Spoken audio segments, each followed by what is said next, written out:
Good morning সকলোকে। আজিৰ ব্লগটো আৰম্ভ কৰিছোঁ পাকঘৰৰ পৰা। ৰাতিপুৱা বেলাটো গ'লেই মোবাইল হাতত ল'বলৈও সময় নাপালোঁ। এতিয়া দেহা মানুহ শুই আছে, মই ভাতৰ যোগাৰ কৰি থৈছোঁ, ভাত বনাই আছোঁ। এইফালে যোগাৰ কৰি আছোঁ মানে ভাত বনায়ে আছোঁ লগতে। এইফালে আপোনালোকে দেখিছে, এইফালে ভাতটো হৈ গ'ল, মানে ভাতটো কুকাৰত উঠাই দিলোঁ, হৈ গ'ল।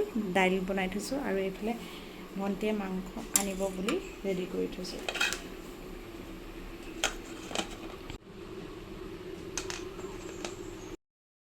যিহেতু দেহা মানুহ শুই থাকোঁতে মই কামবোৰ সোনকালে কৰি লওঁ বুলি ভাবোঁ, সেইকাৰণে পূৰা লৰালৰিকৈ সকলোবোৰ কাম কৰি লওঁ। এতিয়া বহুত বেছি টাইমো হোৱা নাই, 11টা বাজিছে চাগৈ। মই ভাতত লাগিয়ে গৈছোঁ, ভাতটো বনাই ৰাখিয়ে দিম আৰু যেতিয়া মানে সি উঠিব তেতিয়া তাক ধুনীয়াকৈ খুৱাব পাৰিম আৰু তাৰ লগত সময় কটাব পাৰিম। মানে সি আজিকালি বহুত দুষ্ট কৰে, সেইকাৰণে তাক এক টাইমো তাক মানে নোচোৱাকৈ থাকিব নোৱাৰোঁ। এনি টাইম তাক চায়ে থাকিব লাগে।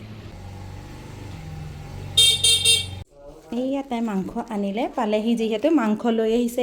এতিয়া মই সোনকালে বনাই মেলি আজৰি হৈ যাম আৰু এতিয়া মাংসখিনি বনাই লৈছোঁ। যিহেতু দুপৰীয়া সাজত আজি মাংস অকণমানকৈ আনিছোঁ খাম বুলি। আৰু তাৰপিছত ইয়াতে মই আলুখিনি দি মেলি চব ভাজি আছোঁ আৰু একেলগে, যিহেতু লৰালৰিকৈ বনাইছোঁ।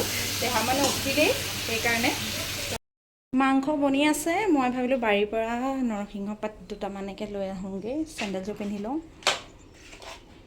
যিহেতু বাৰী মানে আগফালৰ বাৰীতে আছে আৰু নৰসিংহ পাত দুটামান ঠাল লৈ যাওঁ।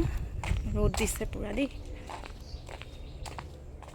কোমল কোমল পূৰা ইজোপা হৈ আছে।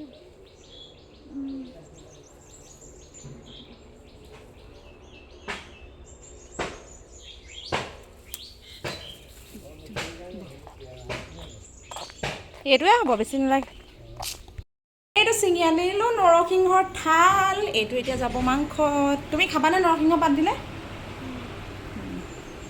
মায়ে আকৌ বোলে মাংস ভাত নাখায়, তেওঁ এনেও মাংস নাখায় বাৰু। আৰু তাৰপিছত ক'লে যে মই পানী ঢালিয়ে ভাত খাওঁ। তাৰ কাৰণে এনেকৈ কণ বিলাহী পিটিকা বনাই দিলোঁ আৰু তাৰপিছত বেঙেনা দুটাও পুৰি দিছোঁ, কেৰেলা এটাও ফ্ৰাই কৰি দিলোঁ, লগত পিঁয়াজ লৈছে আৰু বুট কেইটামানো ভাজি দিলোঁ। মাংস দিছিলোঁ পিছত 2 পিচ, তথাপিতো তেওঁ নাখালে, মাংস খাই বেয়া পায় যিহেতু।